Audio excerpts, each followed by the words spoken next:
Quiet, numbskulls, I'm broadcasting. Hello, you're listening to the podcast, So There I Was. That's how all great aviation tales begin.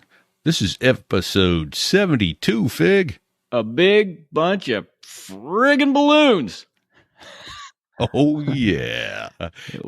Sponsor this week is HelloFresh.com/50, So There I Was, for 50% off, plus 15% off for the next 2 months using code 50. So there I was. We'll talk more about that during the show. But this show intro is going to be a little bit out of sequence. We actually record these intros after we record the show, obviously, because that's how we know what we're about to talk about. Weird. Yeah, it's like a crystal ball, except we go back in time and all that. So this week, though, especially, we talk about on the show thanking Sal Marinello, one of our new tanker aircraft commanders. But since that happened, now we've got another new tanker aircraft commander. You may remember Yogi. Happy birthday, Yogi. Episode 14. Yogi stepped up and is a new tanker aircraft commander. So thank you, Yogi, for your Patreon support. Thank you, Yogi. You are a truly remarkable individual. If you'd like to support us, you can support us through Patreon at sothereiwas.us/Patreon. That's sothereiwas.us/Patreon. What do they get there, Patreon? Well, let's see. There's 3 levels of being a Patreon, right? There's right. Actually, pilot. 4. There's pilot. There's pilot. That gets you access to some extra content. And then there's section leader. And that'll get you a koozie. Division leader. That'll get you, I think, a coffee mug, if I remember And correctly. then there's tanker aircraft commander. Oh, yeah. And that'll get you anything you want out of our merch store. Yeah. That is it. So there it was at US/merch. So some cool stuff up there. I think Fig went and bought himself a bikini. Well, yeah. I generally only wear the bottoms, though. Yeah, well, you know. You don't want to be weird. Yeah. So if you are a Patreon member, there's some special content that you only have access to, and that's the Jungle Jim Ross interview that you did several years ago. That was fun going back and listening to that. We the world lost Jungle Jim Ross back in June, and as you might have heard on the show with Intake a few episodes back, he was a legendary pilot, even amongst the blues. So it was fun to talk to him and to find out more about him all these years later. We got to give a special thank you to Chase Cole for running our group on Facebook. That's the So There I Was Facebook page. Huge help. Thank you, Chase. Yeah, chasing, no pun intended, chasing down all the things that are coming in and trying to reply to people has gotten a little bit overwhelming. And so his admin help there has been gratefully received, as has Styx helping us do a lot of this. Thank you very much, Styx. And so if you want to write to us, though, write to either Fig at sothereiwas.us, Repeat, or Styx at sothereiwas.us. Repeat spelled R-E-P-E-T-E. So let's talk about this week. We broke up Taco's interview into 2 parts because we went a couple hours with him. We actually teased a story last week that you get to hear this week. The Fokker incident, which was a reoccurring theme. One of our latest guests also had a Fokker incident. Yeah, that was Gunny Purdue there. Had one, I think his was at O'Hare, but scared Taco pretty well. And that's where this week's title comes from. A big bunch of friggin' balloons. Had another neat, interesting meetup this week, Fig. I was at the old Pease Air Force Base is in Portsmouth, New Hampshire. I was at the Pease Air Show. And I got to meet up with one of our listeners. You may remember way back late last year, I think it was, maybe very early this year. One of our young listeners by the name of Sebastian, he goes by Sebi, got a ride to school in a helicopter on his 9th birthday. That's pretty incredible. That was cool. Sebi's dad, Marcus, and Sebi were both at the air show for a reason. They weren't just there to see the airplanes. So Marcus works with a company called Beta Technologies. You can go on their website, beta.team, T-E-A-M, and see what they're developing. They've got this cool electric plane, and there's 2 versions of it. There's the Alea CTOL for conventional takeoff and landing, or the VTOL for vertical takeoff and landing. And this thing is amazing. It's got about a 1,500-pound payload, if I remember correctly, 350-mile range. It's able to refuel in under an hour, about 55 minutes. When you want to do forward flight, vertical flight as well, because they're electric motors, the torque is instant. But you can go see it at beta.team. I was impressed. I've got the opportunity to fly the simulator that they brought to the air show, and this was no cheap video game. This was an amazing simulator, full surround visuals, and it was not an easy airplane. It wasn't a game, in other words. It was a difficult airplane to fly. Which version did you fly? So I flew the VTOL. What were the controls? That was Did it cool. have like controls like you and I would understand, or were they more like helicopter control? Yes. How's that for an answer? It had a lever that was much like a collective, but there was no twist handle throttle on that. The way you did it was there was a little paddle switch, so you didn't bring it up accidentally. You move the paddle out of the way and you lift that lever up, and that started your vertical flight rotors. And so those brought you up vertically. And then there was a little thumb wheel on the end of that you pushed forward for forward flight.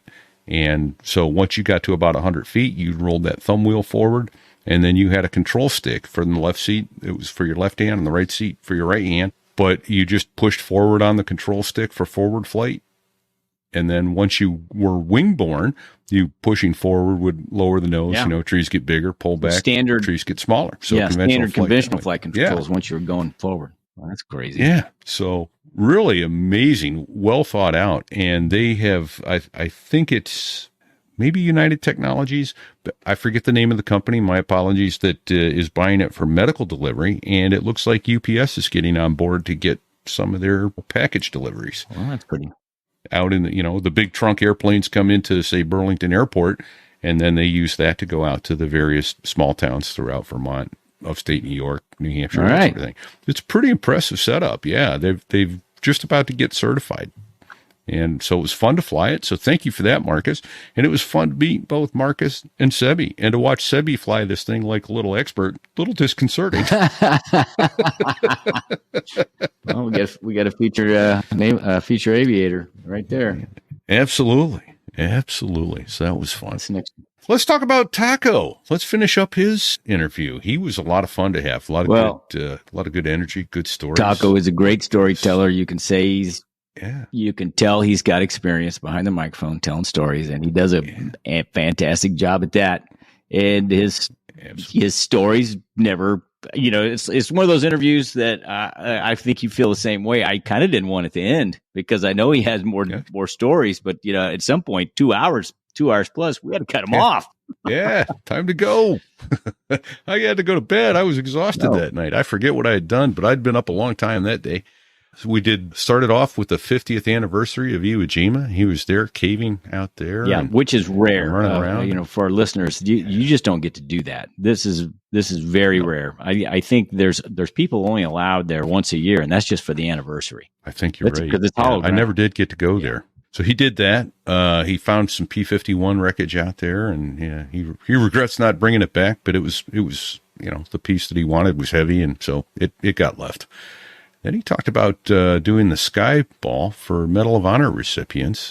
He'd been involved in that, and that is really neat. A really neat story, and what a great organization that is. Hear about his terrorizing moments in the Fokker, and then he closed out with a story that was both terrifying and hilarious at the same time. Terrifying in that that could have ended badly. Yeah. Yes, it could have. They had a pilot that he said not everyone enjoyed flying with. In fact, most of them didn't. But he was a smart guy. I know where I am. Yeah. I'm an aviator. Don't have to tell me where I'm an aviator. I know exactly where I'm at. And boy, was he not right.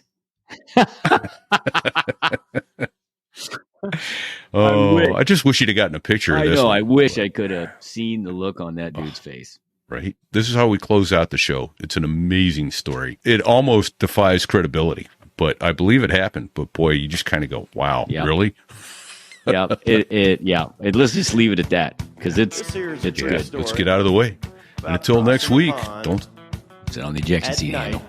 Don't do it. Comes Taco. The world's smallest cockpit on the tanker through the weather. Oh, and to the tanker crew who did that. Thanks a lot. We really appreciated that. I'm just kidding.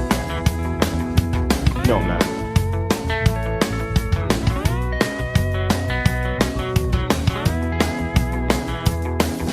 Well, there I was, crossing the pond, and you could see that I wasn't exactly fond. There I was. Okinawa was one side of the battle in terms of nothing being there. Yeah. And then when I went to Iwo Jima for the 50th anniversary, we were going through the caves down there in Iwo Jima, and the caves in Iwo Jima, man, if they were 110 degrees, they had to be 110, I missed something degrees. here. Wait, did I just go through a wormhole? Did you say you were in Iwo Jima for the 50th anniversary? How does that happen? Yeah. Okay, explain. Nobody gets to do that, Taco. So how'd that work out? It was my very last flight with, do you know him? I don't think so. He's over at, it was my last flight in the squadron, and we flew from Okinawa to Iwo Jima, and we brought all the generators and light systems, and we were hauling a bunch of crap out there. And the 50th anniversary happened. All these, they were united, or no, Continental, Micronesia Continental 727s. Coming out of Guam. Yeah. Out of Guam came, and they had like 5 of them, and they landed, and they brought all the survivors. Well, I had enough forethought to go to the intel weenies, and I go, hey, man, do you got a map of Iwo Jima? You know, like a big map? And they're like, yeah. Hey, could you pull that map out? Could you laminate it for me? And they're like, for what? And I go, tactical study. I would appreciate it. And they're like, oh, okay. So they laminate this map, and I rolled it up and took it with me. Well, on the day of the visit, so we prepped for 2 weeks, and we stayed. They have like BOQs there, very sparse. You bring your own food, and we, of course, C-130 guys brought big coolers full of steaks and beer, and everybody else was kind of like, hey, man, can we hang out with you all? Yeah, sure, come on. Everybody brought their MREs. Yeah. You guys brought They had your MREs, and kitchen we sink. had steaks, and they're like sitting around the edge of the fire trying to get scraps of the steak. But for 2 weeks we're out there, and so I got, I'm like Mr. Caver guy, and everyone's doing this stuff, and I'm diving through caves. I found a P-51, the wreckage of a P-51, and I still kick myself to this day for not. I got a picture of me lifting this thing up, but it was ways away, and I'd have to haul this piece of aluminum siding with the stars and bars on it. But how cool would that be to have on my man on the wall? A piece of a P-51 from Iwo Jima. But was it in a cave? Oh, no. What did That you was find? just on land. That was just on land. Oh. Okay. But no, when you're walking around Iwo Jima, you would go into caves, and the caves go forever. They run from one end of the island to the other if you get into them. And it was kind of like Goldilocks leaving a little trail. We would leave little markers and things like that as you were walking through the caves. And it was, like I said, about 110 degrees. So they discovered a medical cave with 30 dead Japanese in it, and they had written letters to their families. They knew they were going to die, and they were all on their cots, dead, and they're mummified. Wow. Because the heat from those caves just sucked all the moisture out, and they're just all mummified. Wow. I won't say that I came home with a canteen or with a 1,000-stitch belt, but someone did. And Wow. very interesting time to be on Iwo Jima. But the difference between Iwo Jima and Okinawa, because of the moisture, the constant rain, everything metal is corroded, rusted away, and just nothing. Iwo Jima, even though it's in the middle of the ocean, so you figure the salt air would affect stuff. Yeah. Down Yeah, inside that's the cave, because of the extreme dry heat, everything's perfectly preserved. I mean, Wow. it was an amazing deal. And so if I show you this, you can see that on the wall there. The map. Okay. Yeah. Yeah, that map. So he's map- for our listeners, he's got a map of Iwo Jima. Yeah, that map of Iwo Jima was signed by all of the returning vets who had attended the 50th anniversary. Nice. And so I've got two Medal of Honor recipients on there, Barney Barnum and Woody Williams.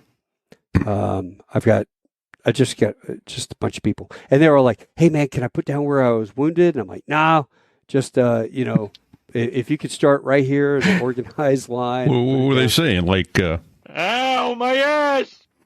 Yeah, I got got shot right here on this spot. Yeah, I caught here on the island. I thought you meant show you where I was wounded. Yeah, no, they just started right down, right, left columns, and I told my wife, I go, look, man, when I die, don't sell my crap for $1 at a garage sale, because that map is one of a kind. Give it to the National Museum up in Quantico, because I guarantee you, they don't have anything like that. Museum. Yeah, I mean, they don't have anything like that. All these Taco, guys you are all should dead. just take it there, for crying out loud. Yeah, right. Just take it there. Yeah, but I look Before at your it house and it burns just down. brings back memories. yeah, that's true. My house, man, I got so much crap. But all the sand from Iwo Jima, we'll I'll put sand in these little jars and give them out to buddies and stuff. But that Iwo Jima was that was a cool deal. One of the highlights Pretty of my awesome. career. That's a hallowed island. Yeah. That's a rarity. That's a rare thing, and that's you are so blessed to be able to get to do that. That's awesome, man. That is a total. You There I C-130 was. guys got all the good deals, man. We had Harrier guys. So one of over our there. listeners said that Woody just passed away, and he was a great friend of his. That was Jason Spears, who gave us a huge donation last week. Thank you, Jason. But Jason, I need to start a up hell a of an Patreon. American and I need a Marine, he Patreon says. and have you come out and hang out. There I you got to go. start that up, man. You guys are good. That we're blessed. Woody, when you talk about a Medal of Honor recipient, right? And people are like, "Oh, Medal of Honor winner." I'm like, no, they're recipients. Yeah. 16 years ago, I know I did it for 16 years. So 2005, I started working with an organization called Skyball. It was American Airlines and Fort Worth Air Power Council. And it was a very small organization raising funds for our vets. So kind of a neat deal. And as I got into it, my forte was taking care of all of the Medal of Honor recipients. And I remember the first year I did it, we had 3. And when I finished, we would have 32 living recipients attend Skyball. And so I became friends with a lot of these folks. And it's a real pleasure and honor to say that, I can pick up the phone and call somebody and go, hey, Woody, would you come on my podcast type thing? Unfortunately, Woody, of course, passed probably about two years ago, I think. But no, like I was just up in Oshkosh with General Brady, who was Medal of Honor Vietnam helicopter dust-off pilot, and Sam Dixie Davis, Dixie and Sammy Davis. Okay. Oh, yeah. I met Sammy Davis about 2 years ago here in New Hampshire. Did you? Yeah. Sammy and Dixie are awesome. Sammy's amazing. He played the harmonica for us and everything, but Yes. he took a mortar round that was like a shotgun blast in the back and still managed to swim across the river and save Marines that were. You know what? They got mortared, but what it was those were beehive rounds that Yes. went into him. Yeah. His own men shot him because Yeah. they thought they were dead, and the NVA were overrunning his position, so they fired a beehive round at his position, and Right. he happened to be laying there, and he got caught with a couple of those. But Sammy, just a phenomenal guy. Kyle Carpenter, I had Kyle last year, and the air boss, who's a Marine, goes, Kyle, man, it's such an honor to meet you. Is there anything I can do for you? And if you guys don't know Kyle is oh shucks, thanks, sir. Yeah. Gosh, I really appreciate it. He's the most humble, the greatest guy in the world. Yeah. And I looked at the air boss, and I go, time out, air boss. That young man needs a ride in the back of a P-51.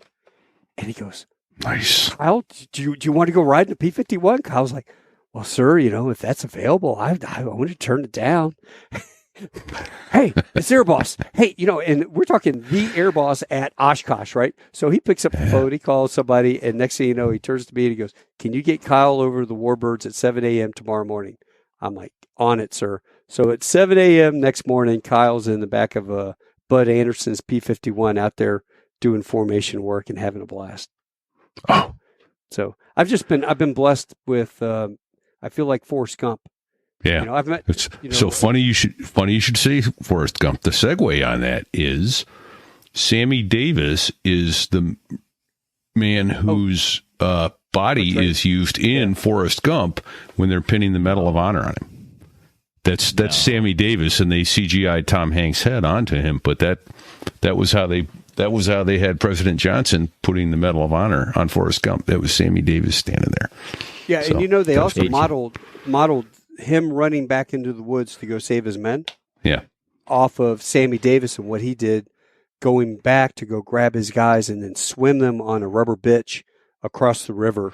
You know, a blow up air mattress. yeah. Across the river to safety, and he did that numerous times. I mean, that Sammy he's out in the country up in Indianapolis, outside of Indianapolis, and he has horrible Wi-Fi. Yeah. And just this week, Sammy has just installed DSL or 2 terabytes or whatever of Wi-Fi. So I'm going to get him on my podcast. Oh, nice. I'm dying to have you on he's the finally- podcast. That's Sucking the outstanding. internet through a straw. Hey, Right. Chucker says Woody brought a live cartridge from his flamethrower to breakfast that he used from his Medal of Honor day, and the waitress was a little concerned. That's outstanding. That javelin there, Fig. Javelin. Oh, sorry, javelin. Sorry. Yeah, Woody, his grandsons, they're just phenomenal people. And the Gold Star memorials that his legacy, or these Gold Star memorials that they have put around cities, around the country, that's his legacy. And it's all after he got back, and one of his neighbors, they had the gold stars up there. And so he goes, Gold Star mothers don't get the recognition, or the families don't get the recognition enough.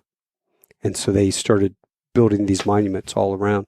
People can donate. If you go to the Woody Williams Foundation, you can donate to do that. And Woody, we did a live feed with Woody a week before he passed in the hospital in West Virginia. And you would never have known that guy was about to die. Commandant of the Marine Corps was there. We're sitting there. He was supposed to be there. It was his birthday, and he wasn't able to make it. Because I still had a relationship with General Berger, I emailed him and said, "Hey, sir, I'd like to invite you down to Texas. We're having a big party for Woody for his birthday. Would you like to come?" And he's like, "Sure, Taco, I'll be there. What's the date?" So I give him the date, and he goes, "Pending the world blowing up, I'll be there." "Okay, sir, no worries." And he showed up, and then, of course, last minute, Woody wasn't able to come. But, Godspeed, Woody. Yeah. That guy was like a jackrabbit, too, because he never stopped. I mean, he was 97, 98 years old, and just constantly going. And I think because he stayed involved all these years and was so active in his foundation, that kept him young at heart. And that's what I love. Yeah, it's more than just physics. A body at rest tends to remain at rest, and a body in motion. The man had a purpose. Absolutely. He did. He was driven. Yes. Yeah. Yeah, he sure That's did. important. Absolutely. All right, I'm going to shift gears real quick. Taco. Yeah. We always ask guys, scariest event in an airplane, funniest event in an airplane. Your airplane didn't have an ejection handle, because we usually ask, did you ever have your hand on an ejection handle? Well, in your case, what? Did you ever want to jump out?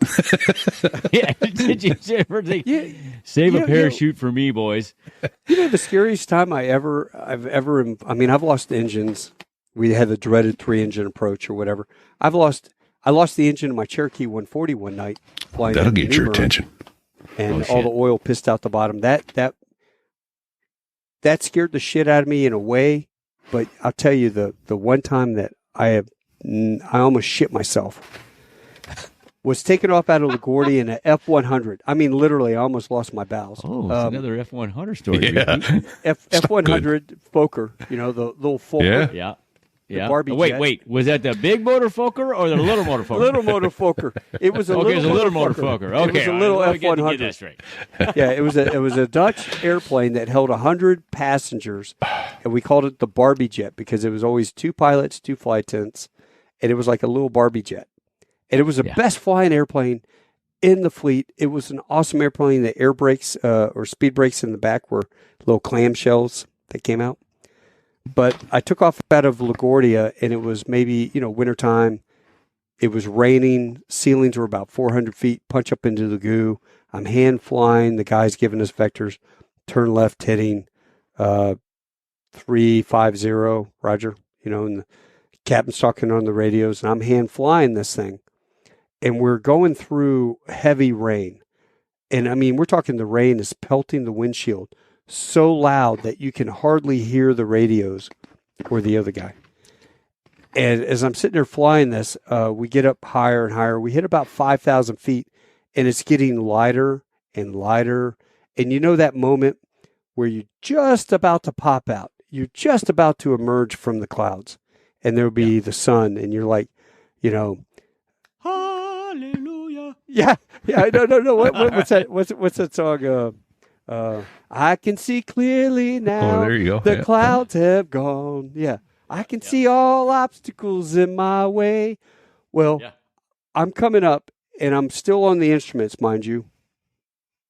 I'm looking down. It's getting lighter. I can perceive it's getting lighter. And all of a sudden, I pop out, and we pop out of the clouds. And it's just a layer of clouds in front of us, solid ocean of clouds, and we pop out, and directly in front of me is a fucking giant object as big as the airplane. What? This multicolored object is directly in front of me, and my first reaction, and I put my hand up and I push the yoke, and bam, we hit this thing, and the captain's screaming next to me, and he goes, like that, because you pop out of the clouds, and there's this friggin' object as wide as the cockpit of a F-100 of a commercial airliner. It was a clump of friggin' balloons. This up. No. Imagine a big clump of balloons that had gotten away from a street vendor, and it went up through the clouds, through the rain, and it was just sitting there, hanging there, right as we bust out of the clouds. We hit this clump of balloons, which, by the way, we ingested a few, I'm sure. And it just went everywhere, right? And the controller gives us a left turn, and we turn, and there's just balloons everywhere, all over the sky. And I look at the captain. He looks at me, and I go, "Oh my God, I think I shit myself." And he goes, "I think I need to go back and change my underwear too. I thought we were dead," because you don't expect to see that, And then he gets on the radio and goes, "Hey, LaGuardia departure. Listen, there is a frigging bunch of frigging balloons," and he was using frigging, I'm sure. Yeah. Out there, and we just ran through them. Big giant clump of balloons that were tied together, and they are now loose. So please tell everyone behind us, don't freak out when you bust out, because they are there. And so when people ask me, what's the scariest moment you ever had? Well, there's a UFO we almost collided with, but no, it was a frigging clump of balloons that scared me the most. Oh, that's terrifying. Wow. I mean, I've lost Holy engines and smokes. stuff, but to bust out, boop, boop, boop, boop, boop, and you bust out, and all of a sudden it's right there. I've never been that scared in my life.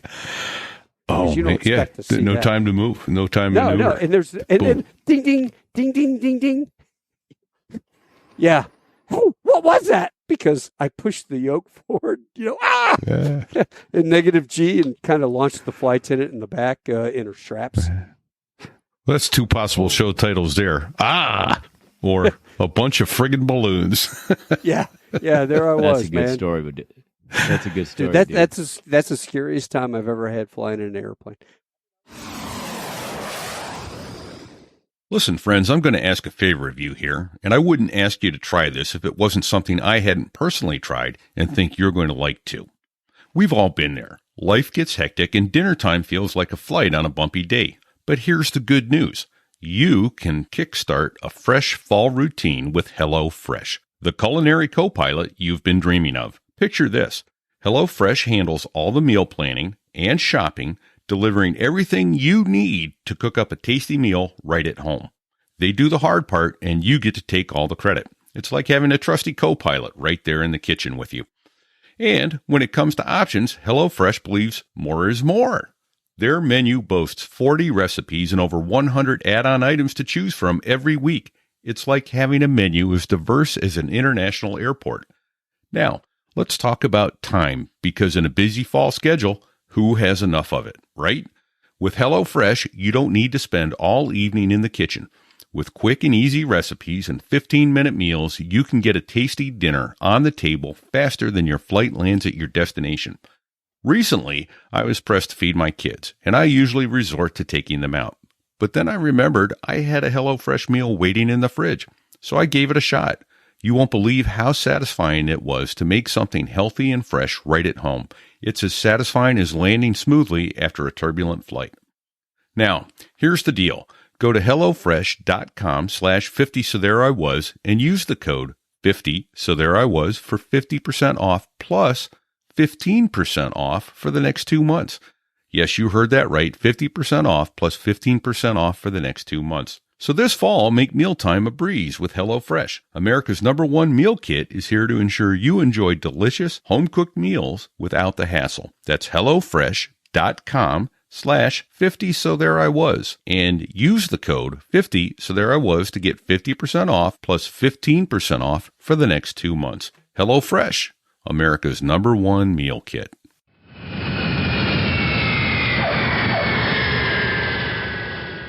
Yeah. I lost a motor in the Cherokee, and I stayed high. And I remember, do I declare emergency or not? What kind of paperwork do I have to file? And then I was thinking, if this thing seizes on me, I'm over eastern North Carolina. It's nothing but Weyerhaeuser trees. I'm going to crash in the top of these trees. I just pray that Civil Air Patrol kid comes out there with his little ELT finder and finds my body before the coyotes get me. And and anyway, the engine's like boom, boom, boom, boom, boom, and it just stops, and the blade stops. You know, they always say, nothing makes a pilot sweat more when the big fan stops in the front. Yes. And I'm like, okay. And I got the lights, and I'm talking to Cherry Point Approach, and then I switch over to the flight service station, and my voice is about 5 octaves higher, I'm sure. This is at night, right? And at night. Oh, this is the worst part, Fig. I'm a brand new pilot, right? I just got my wings. I've got 250 hours maybe, and I bought this Cherokee 140 going, yeah, I'm a pilot. I'm going to buy this airplane. So I can't even read that. Said, have you completed the SPAR AD 40? No, or have you completed the SPAR AD? Or have you got the airplane still? No, I sold the airplane in 99 to a guy, and I told him, I go, look, this airplane's been great. It's got a brand new motor. The only thing you can do to screw yourself in this airplane is to overload it, because it's got 4 seats. 4 seats doesn't mean you can put 4 people in it. Yeah, now, I got a Grumman Tiger that's like that. You could do that. Actually, I could load my entire family in the Grumman Tiger and make it all the way from Skyhaven to Peace. It's about 12 miles. Yeah, light load tap. You can't carry any fuel. No. Yeah, light load. Well, this guy I sold it to crashed it out of Whiteman Air Force Base. I told him, I said, don't overload this friggin' airplane. You, your girlfriend, hopefully she's 110 pounds, and a bag, and light load the tabs on a hot day. And what's he do? He puts 3 big dudes in the airplane. You can look it up, November 4435 Juliet. And he took off on a grass strip in the afternoon and crashed into the trees and destroyed the airplane. They all survived, but destroyed them. Oh, thank God. Yeah, and then I bought a 1929 Fleet, so I used that money to buy a Fleet. I had an old biplane, which was a time machine, right? Yeah. Biplanes. Have you guys ever flown in a biplane? Yeah. Yeah. It's a time machine. You're listening to the same wind through the flying wires as the guys did back in the 20s and the 30s. And it, just resonates a high A+ when you land. And yeah, it's a friggin' time machine. I love that airplane. I miss it. But actually, I'm glad I sold it when I did in 2008, because I sold it before I went to Afghanistan for a ground tour with the Afghan National Police. to this guy in Australia, which is a funny story because that guy he went to grammar school with my cousin in Australia. Yeah, so he's like, yeah, right, mate. Yeah, so how do you have relatives over in Australia? And I said, oh, my cousin, his dad married an Australian girl, brought a war bride back. He died in a car wreck. She went back to Australia, married a cop. Some dude that he put away was an EOD guy in World War II, put a bomb on the doorstep, blew the family up, killed the mom, the dad, and his stepsister. And the only reason Roger survived, only reason he survived was he was playing army men on his bed, and his bedroom door blew like that and caught the top of his bed post and covered him when the house collapsed. And so he came to Knoxville and lived with our family and grew up until he turned 18. Then he went back to Australia and married a girl. And so we still go see our relatives over there. And anyway, this guy went to grade school with Roger, and he goes, you know what, mate, if you're like Roger McCampbell's cousin, I'll just go ahead and wire you the money. Do you have your routing number, mate? I'm like, wait a minute, you haven't even seen the airplane. He goes, yeah, don't worry about it. They're like, if you're Roger's cousin, yeah, I'll buy you airplane started on scene, mate. I'm like, all right. So he bought the airplane, right? Shipped it over, came over right before I flew to Afghanistan. It's one of those like 24-degree February days in Dallas. I'm in my bear suit. I fly over, put this guy in the airplane. He's in the front seat. I got to piss. I'm like, you just sit on the brakes, because it took me an hour and a half to fly around the Class B airspace. I said, just sit on the brakes. I'll be back. I run in, take a pee, come back. We take off, do 3 full stops. And he owned a Tiger Moth, so I knew he was a tail wheel guy. And we take off, we go fly around, and we come back and land. And I told him the problem with the fleet was the gear, as it comes down, there's an oleo, or there's like an O in the strut, and the other strut goes through it. So when you take off, the wheels can't, like this. And then when you land, one will come out first, then the other one. So if you're on asphalt, it feels like you're going off the runway. And if you're on grass, it's not really noticeable. But we're on an asphalt runway. So I told him, I said, it's kind of ice skating with the rudder pedals because you don't have a lot of aileron authority. And I said, when we touch down, just little gentle pushes on the aileron or on the rudder. Well, the guy, man, he felt it going off, and he frigging hit the aileron and the rudder to try to get it back over. And of course, the right wingtip hits the runway, and then he overcorrects and goes left wingtip. Well, the next thing that happens is the airplane flips over upside down or does a ground loop. But what happened was it happened too fast for me. I was in the back seat to do anything.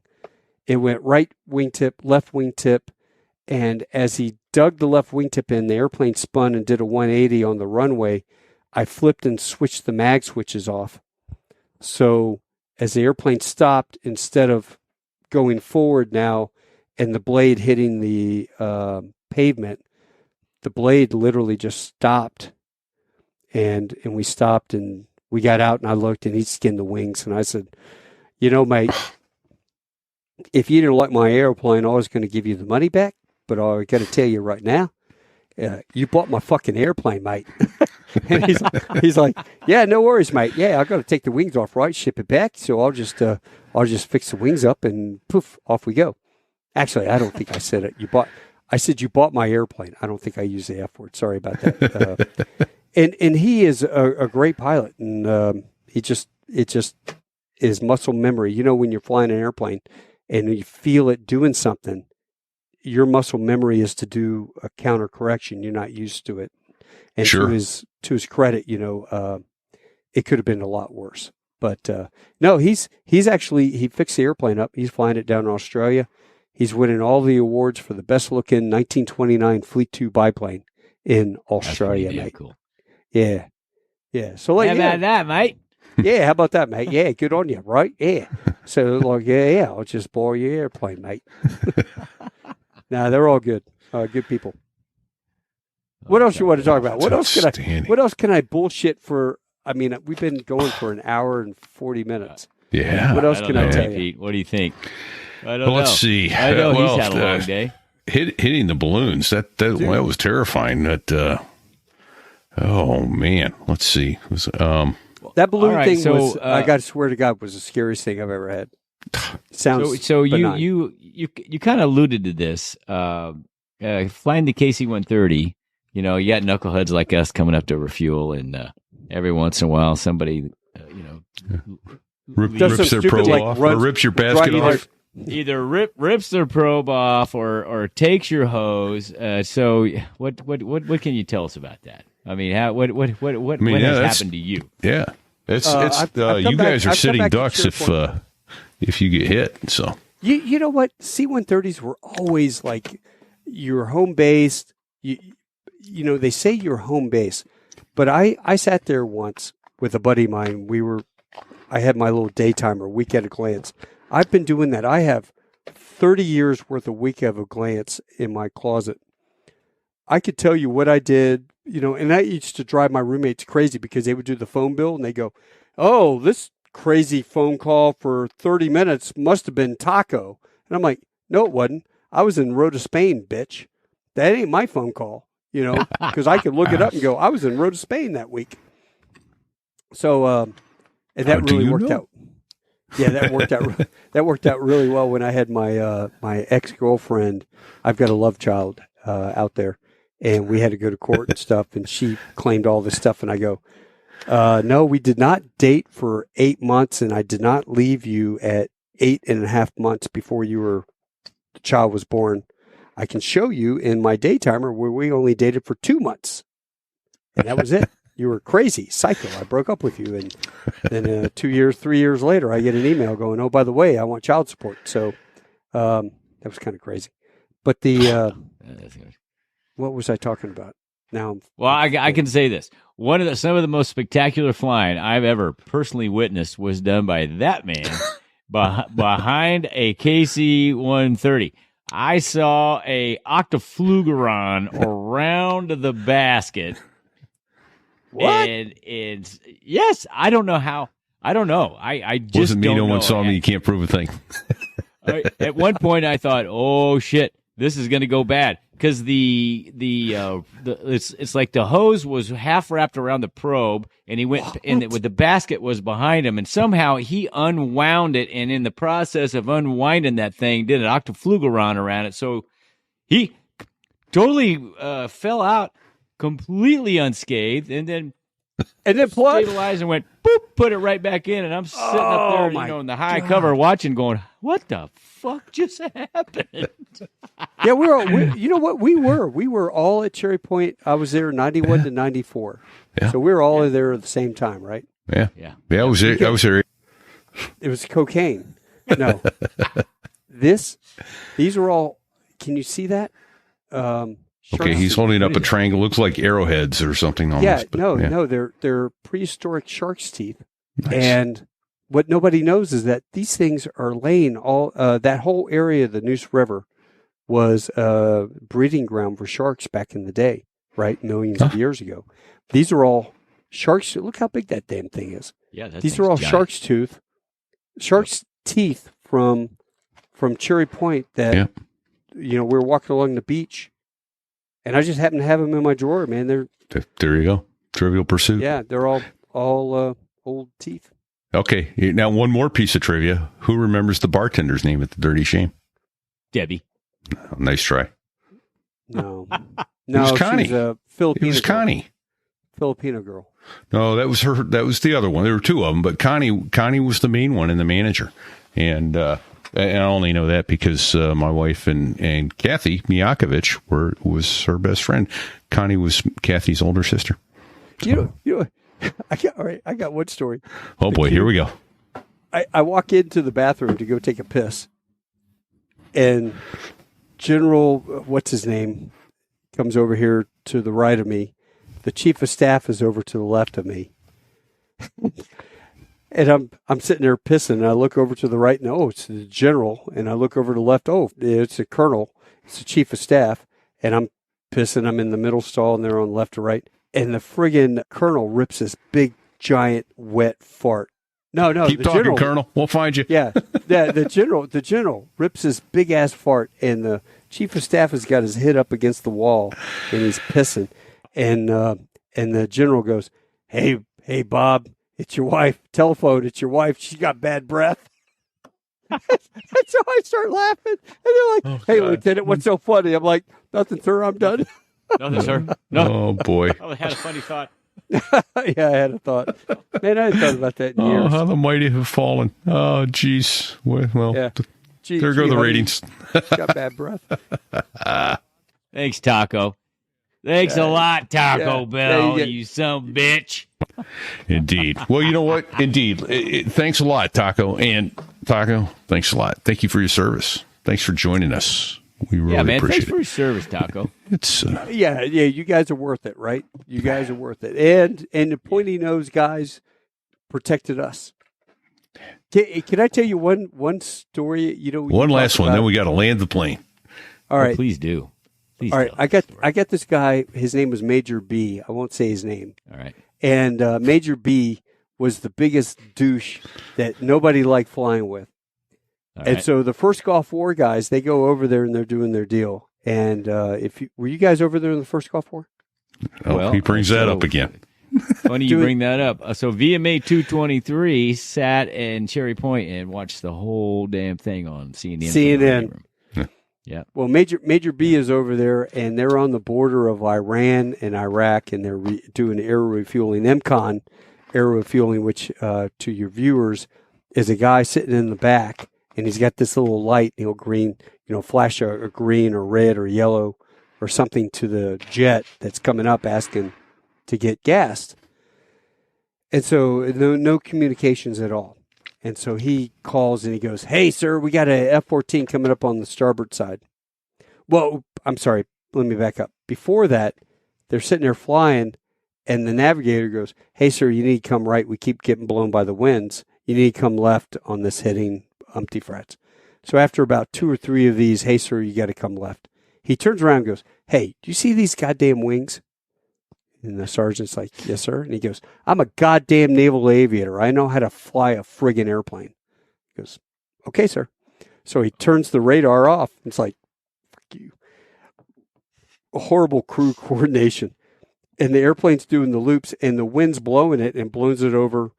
And next thing you know, the guy in the back goes, "Hey, Gunny, we got a F-14 coming up for gas." And so the F-14 pulls up. And the hose comes out, and they go to work, and the hose comes out, and the F-14 stabbing it, trying to get in. And the Lance Corporal in the back goes, "Man, this guy can't hit shit. He can't get in the basket, save his life." The basket's there, and he kind of pushes, and it's moving. Yep. You got to anticipate sir. and do your deal to get the plug. Well, Yep. then when he finally plugs in, he's looking at the country code recognition deal, and he goes, "We could deselect all the stations except for who you want to talk to. Like if you're in the back, you want to talk to the co-pilot, you want to talk to the gunny, whatever." So he deselects everybody and gets the flight engineer, flight engineer, and he goes, "Hey, Gunny, I need you to come back here." He goes, "What?" And he goes, "Sir, there's something." He goes, "Gunny, there's something going on. I need you to check this out for me." So Gunny tells Major B, douche, "Hey, I'll be right back. I gotta go check something out." So he goes, unplugs, and he goes in the back, and he goes up to him. He, pulls the headset out. "What?" Because it's really loud back there. And he goes, Right. "What country is that jet from?" And he's looking at it, and he's like, "What the fudge?" And he goes, "Cup," and he pulls his plug out of the ICS, and he plugs in, and he deselects everyone except for the navigator. He goes, "Hey, dickhead, where the fudge are we?" And the guy goes, "I don't know. Ask the goddamn naval aviator. He's a fucking aviator. He knows where we are all the time." And he goes, "No, turn up your goddamn scope." And so he turns the scope up, and he goes, "Holy shit, we're over in Iranian airspace. That was an Iranian F-14 they were giving gas to." And so, so he runs back up to the front. He goes, tap, tap, tap. And he goes, "Hey, that's an Iranian F-14. You need to come left. Okay? Gently come left." And so Major B turns left and starts drifting back. And as soon as they went across the border, the F-14 unplugs, pulls up next to him, and the pilot gives him a snappy salute and then peels off. And I wrote a paper about that, about crew coordination, crew concept, and stuff like that. That is outstanding. That is a great story. That is a great way to land this plane. There is a podcast in Iran right now. It's the equivalent of So There I Was. And there's an F-14 pilot telling this exact story from his point of view. Right. Yes. Dumbasses were across the border. They gave us gas. I got fuel from a Marine C-130. The dumbasses didn't know who I was. I really think that dude came up to investigate, do his deal, and then all of a sudden the hose comes out automatically, and the guy's like, "Okay, hey man, I haven't done this. I'm going to try this." And I'll take some gas. I'll take fuel. Yeah, he could have plugged in. Perfect. Absolutely perfect. Well, that's a great way to end the show. Thank you so much for that. We've got someone else we need to thank, too, this week. We got a new tanker aircraft commander. Javelin was our first one, and Sal Marinello stepped up and became one on Patreon this week, too. Thank you very much, Sal. Thank you, Sal. Oh, thank you. Send us some guys that have good stories, bro. Send us some guys that have good stories. I'll get you hooked up with Huggy. We also need to thank folks over at Backbeat Media who get us our advertising. Dave Hamilton is the host of the Mac Geek Gab, the Gig Gab for musicians, and the Business Brain.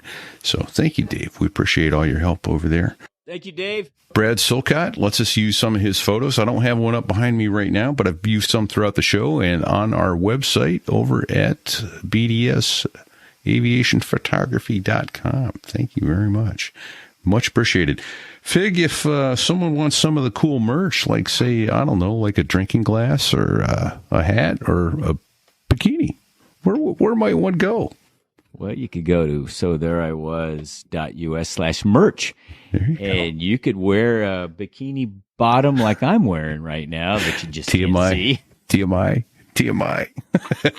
Yeah, we got a lot of good stuff there. Yeah. Repeat's wearing a cool shirt. I got a hat. Oh, God. He was drinking out of a tumbler earlier. Then if you heard a term you don't understand, look for the answers to what it might be on sothereiwas.us/glossary. You can email us if the term isn't there. How would they get a hold of us via email?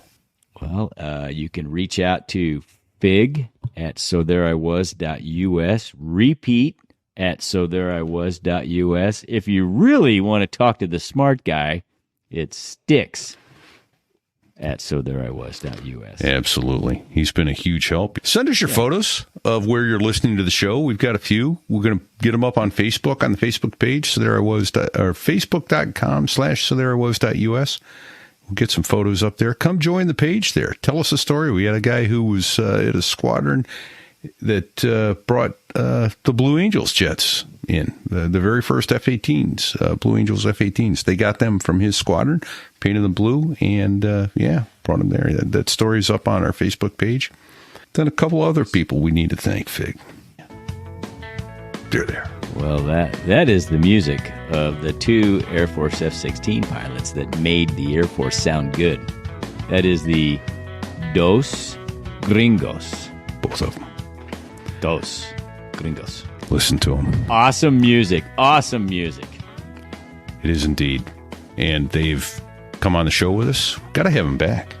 They let us use their music. Thank you, gents. We much appreciate that. In the meantime, what else can we say? Don't let any Iranians tank off of your airplane. And until next week, the ejection handle. Stay safe and check six.